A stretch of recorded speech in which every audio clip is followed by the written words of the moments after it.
Shalom Bapak Ibu Saudara yang kekasih dalam Tuhan kita Yesus Kristus. Kembali pagi hari ini kita berjumpa dalam ibadah online. Tapi sekali lagi saya berharap kita tetap bisa menikmati hadirat Tuhan. Kita bisa menikmati sebuah perhimpunan di mana kehadiran Tuhan nyata di dalam kehidupan kita semua. Saya berharap kita semua berada dalam keadaan yang baik, berada dalam keadaan yang sehat. Biar kiranya di hari kita merayakan, kita memperingati kematian Tuhan Yesus Kristus, atau di hari raya Jumat Agung ini, kita boleh bersama-sama merenungkan kebenaran firman Tuhan. Yang saya ingin ambil dari Keluaran pasalnya yang ke-12. Sekali lagi Keluaran pasal yang ke-12, mari kita siapkan Alkitab kita masing-masing. Keluaran pasal yang ke-12, ayat yang ke-7, dan kita akan membaca ayat yang ke-13 saja dalam pasal yang ke-12 ini. Kalau Bapak Ibu Saudara sudah mendapatkan, saya akan membacakan buat Bapak Ibu Saudara sekalian. Firman Tuhan berkata demikian, kemudian dari darahnya haruslah diambil sedikit dan dibubukkan pada kedua tiang pintu dan pada ambang atas, pada rumah-rumah di mana orang memakannya. Dan darah itu menjadi tanda bagimu pada rumah-rumah di mana kamu tinggal. Apabila aku melihat darah itu, maka aku akan lewat daripada kamu. Jadi tidak akan ada tulah kemusnahan di tengah-tengah kamu apabila aku menghukum tanah Mesir. Dari pembacaan firman Tuhan ini saya ingin memberikan judul khotbah saya pada pagi hari ini, yaitu kuasa darah anak domba. Kalau kita melihat kebenaran firman Tuhan, maka paling tidak ada 4 hal yang saya bisa sampaikan di sini, bahwa ada kuasa anak darah domba yang bisa kita nikmati sebagai orang-orang yang percaya kepada Tuhan. Yang pertama, dari pembacaan firman Tuhan ini kita melihat bahwa darah anak domba membebaskan bangsa Israel dari kematian anak sulung. Di mana Tuhan sudah menetapkan Tuhan akan menulahi bangsa Mesir dengan 10 tulah yang diakhiri dengan tulah yang ke-10, yaitu kematian anak sulung. Tapi kepada bangsa Israel Tuhan memerintahkan, apabila mereka mengoleskan darah pada setiap tiang pintu rumah mereka, maka ketika Tuhan lewat untuk memberikan hukuman kepada mereka, maka setiap rumah yang ada darah yang teroles di setiap tiang pintu rumah mereka, maka penghukuman kematian anak sulung itu akan terhindar dari setiap rumah-rumah tersebut. Jadi yang pertama yang bisa kita pelajari di sini, bahwa kuasa darah anak domba membebaskan bangsa Israel dari kematian anak sulung, membebaskan bangsa Israel dari tulah, dari sampar, dari penghukuman yang Tuhan sudah tetapkan untuk bangsa Mesir. Bapak Ibu Saudara yang kekasih dalam Tuhan, saat ini kita masih dalam suasana di mana banyak orang yang khawatir, banyak orang yang takut karena virus yang menurut pendapat banyak orang ini adalah virus yang mematikan, yaitu virus corona. Hari ini dari kebenaran firman Tuhan yang kita dengar, yang kita baca, saya berharap ini boleh memberikan peneguhan kepada kita bahwa darah anak domba itu dapat membebaskan kita dari penghukuman, dapat membebaskan kita dari tulah yang Tuhan sudah tetapkan atas dunia ini. Saya kira kita semua setuju bahwa wabah yang sedang melanda hampir seluruh dunia hari-hari ini, itu adalah bentuk penghukuman Tuhan. Bukan karena dia tidak sayang lagi kepada manusia, tapi justru karena Tuhan sayang kepada manusia, Tuhan ingin membawa manusia untuk kembali kepada Tuhan, maka Tuhan mengizinkan hukuman itu datang kepada manusia. Tapi kabar baiknya bahwa setiap rumah yang terolesi dengan darah anak domba, maka rumah tersebut terhindar dari kematian anak sulung.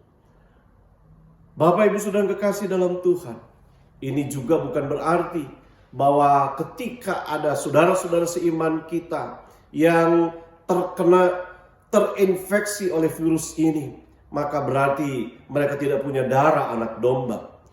Ada hal yang perlu kita pahami, tapi dari secara umum, maka kita dapat pelajaran yang berharga di sini, bahwa darah anak domba itu membebaskan kita dari penghukuman Tuhan, dari kematian yang Tuhan sudah tetapkan bagi manusia. Yang kedua, kuasa dari darah anak domba adalah menghapus dosa manusia. Dalam Injil Yohanes pasal 1 ayat yang ke-29. Sekali lagi Injil Yohanes pasal 1 ayat yang ke-29. Firman Tuhan berkata, "Lihatlah anak domba Allah." Ini adalah pernyataan Yohanes Pembaptis ketika dia menunjuk kepada Yesus. "Lihatlah anak domba Allah yang menghapus dosa dunia." Di perjanjian baru, darah anak domba, firman Tuhan berkata, menghapus dosa dunia. Apa yang kita peringati hari ini adalah satu hari di mana kita mengenang pengorbanan Yesus, di mana darahnya tercurah dari sekujur tubuhnya. Kabar baik yang kita bisa terima pada hari ini, bahwa darah anak domba Allah itu menghapus dosa manusia. Maka Bapak Ibu saudara yang kekasih dalam Tuhan, sebagaimana dikatakan dalam Yesaya pasal 1 ayat yang ke-18, marilah, baiklah kita berperkara firman Tuhan, sekalipun dosamu merah seperti kemisi, akan menjadi putih seperti salju. Sekalipun berwarna merah seperti kain kesumba, akan menjadi putih seperti bulu domba. Yang ketiga, kuasa dari darah anak domba, yaitu menebus kita dari perbudakan dosa.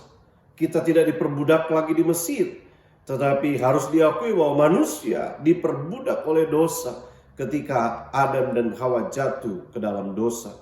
Tapi firman Tuhan dalam 1 Petrus pasal 1 ayat yang ke-18, sebab kamu tahu bahwa kamu telah ditebus dari cara hidupmu yang sia-sia, yang kamu warisi dari nenek moyangmu. Itu bukan dengan barang yang fana, bukan pula dengan perak atau emas, melainkan dengan darah yang mahal, yaitu darah Kristus, yang sama seperti darah anak domba, yang tak bernoda dan tak bercacat.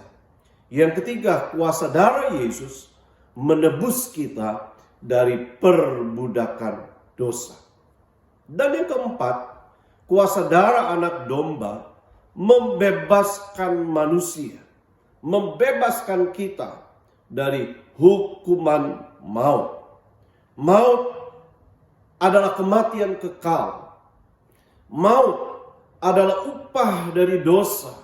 Sejak kejatuhan manusia yang pertama jatuh ke dalam dosa, maka setiap manusia keturunannya membawa akibat dari dosa tersebut. Tapi kabar baik buat kita semua hari ini, di hari kita memperingati kematian Tuhan Yesus, bahwa kuasa darah anak domba Allah membebaskan kita dari hukuman maut, dari hukuman kekal, dari kematian kekal di api neraka.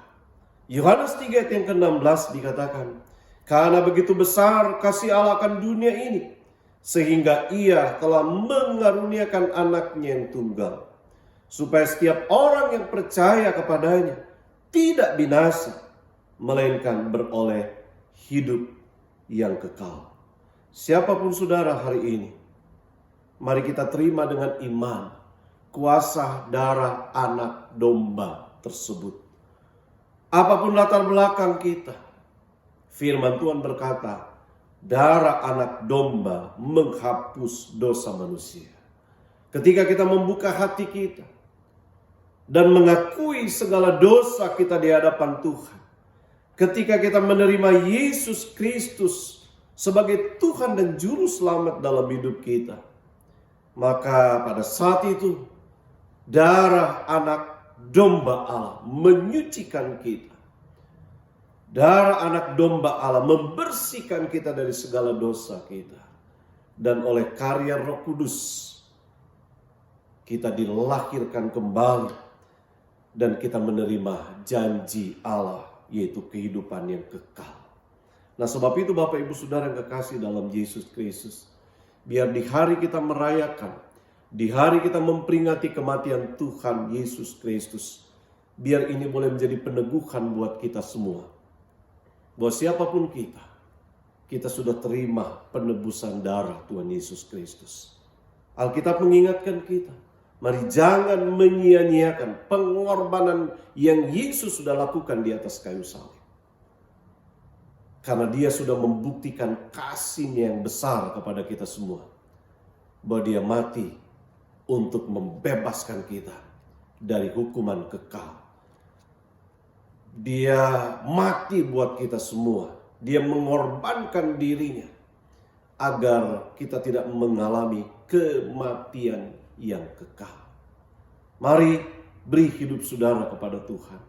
Biar kita boleh terus memuliakan Tuhan dengan cara hidup kita yang benar. Mari kita menghargai setiap karya dan pengorbanan Yesus di atas kayu salib buat kita semua. Kiranya kebenaran firman Tuhan ini boleh menjadi berkat buat kita, boleh menjadi peneguhan buat kita di hari raya Jumat Agung ini. Tuhan kiranya memberkati kita semua.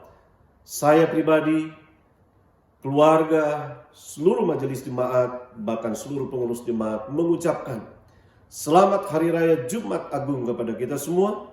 Biar kematian Tuhan Yesus boleh membuat kita semakin bertambah mengasihi Tuhan dan mencintai Tuhan. Tuhan Yesus memberkati kita semua. Amin.